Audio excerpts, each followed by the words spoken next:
नमस्कार। अपराध उग्रवाद मुक्त झारखंड में आपका स्वागत है। झारखंड में अपनी एकजुटता दिखाई पंजाबी समुदाय। दिल्ली में गूंजी झारखंड के सिखों की आवाज। ऑनलाइन मिलेगा अल्पसंख्यक का प्रमाण पत्र। कल बीर खालसा दल के प्रदेश सलाहकार और झारखंड ऑब्जर्वर के संपादक प्रीतम सिंह भाटिया अचानक दिल्ली पहुंचे हैं। उन्होंने दिल्ली सिख गुरुद्वारा प्रबंधक कमेटी के पूर्व प्रधान व जागो पार्टी के संस्थापक मंजीत सिंह जीके से झारखंड के सिखों की विभिन्न राजनीतिक दलों द्वारा अनदेखी पर सवाल उठाए। इस सवाल के जवाब में मंजीत सिंह जीके ने कहा कि देश में जब भी आपदा या समाज सेवा की बात आई है तब सिखों को सबसे आगे देखा गया है, लेकिन जैसे ही राजनीतिक भागीदारी का सवाल आता है तो अनदेखी कर दी जाती है। श्री जीके ने कहा कि देश में फिलहाल कुछ ऐसा ही माहौल बन गया है। मेरे साथ हैं वरिष्ठ पत्रकार झारखंड से प्रीतम सिंह भाटिया जी। तो अभी झारखंड में जो चुनाव होने वाला है, अभी वहाँ 3 पार्टियाँ मुख्य रूप से हैं, भारतीय जनता पार्टी, कांग्रेस पार्टी और झारखंड मुक्ति मोर्चा। तो अभी वहाँ पर एक बहुत ही दिनों से सिख समाज में इस बात को लेकर के सवाल उठता आ रहा है कि झारखंड के उत्थान और विकास के लिए सिख समाज का बहुत ही बड़ा योगदान रहा है। ऐसे में इस समाज के तरफ से विधानसभा चुनाव के लिए ये 3 बड़े राजनीतिक दलों की ओर से अभी तक किसी सिख समाज से किसी भी टिकट के लिए, किसी को भी टिकट देने के लिए बात नहीं हो रही है। और इसमें वहाँ के झारखंड के वरिष्ठ पत्रकार प्रीतम सिंह जी हैं साथ में।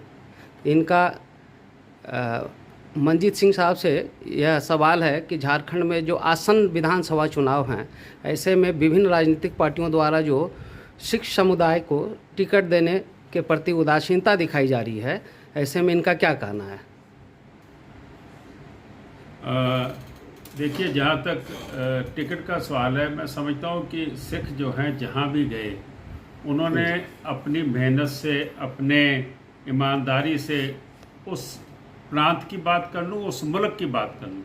आज आप इंग्लैंड में देखिए, आज अमेरिका में देखिए, आज कनाडा में देखिए, इटली में देखिए कि सिख जज भी बन रहे हैं, मेंबर पार्लियामेंट भी बन रहे हैं, और वहाँ की जो स्टेट है उसके अंदर भी वो एमएलए की जो भी इलेक्शंस है उसमें अपना वो एक झंडा गाड़ रहे हैं। लेकिन हिंदुस्तान के अंदर मैं देखता हूँ कि हमारी अनदेखी की जाती है। मैं अगर झारखंड की बात कर लूँ, जैसे इन्होंने बोला कि झारखंड के अंदर तकरीबन 7 लाख पंजाबियों की आबादी है, जिसमें से 5 लाख के करीब तो सिख हैं।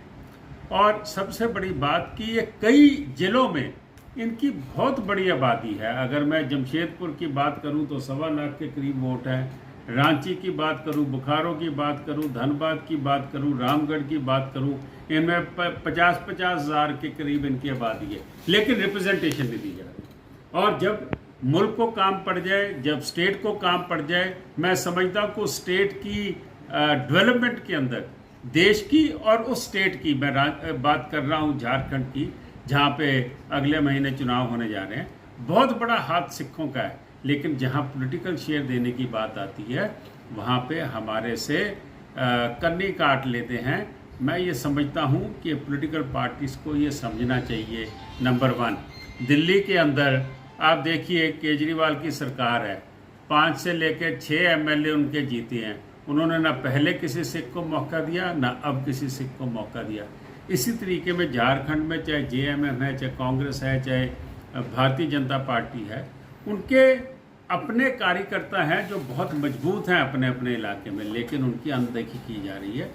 मैं ये समझता हूँ, और इसमें कहीं ना कहीं मैं सिखों को भी कहूँगा कि अपना, अगर एक कहावत कही जाती है कि जो राज है ना, कोई किसी को राज ना दे है, जो ले है निज बल से ले है। आप में बल है, वो बल दिखाइए, वहाँ पे पॉलिटिकल बल दिखाइए इन पार्टियों को कि अगर आप नहीं हमारी अवेलना करोगे, हमें नहीं कंसिडर करोगे, तो हम कोई ना कोई नया रास्ता ज़रूर निकालेंगे।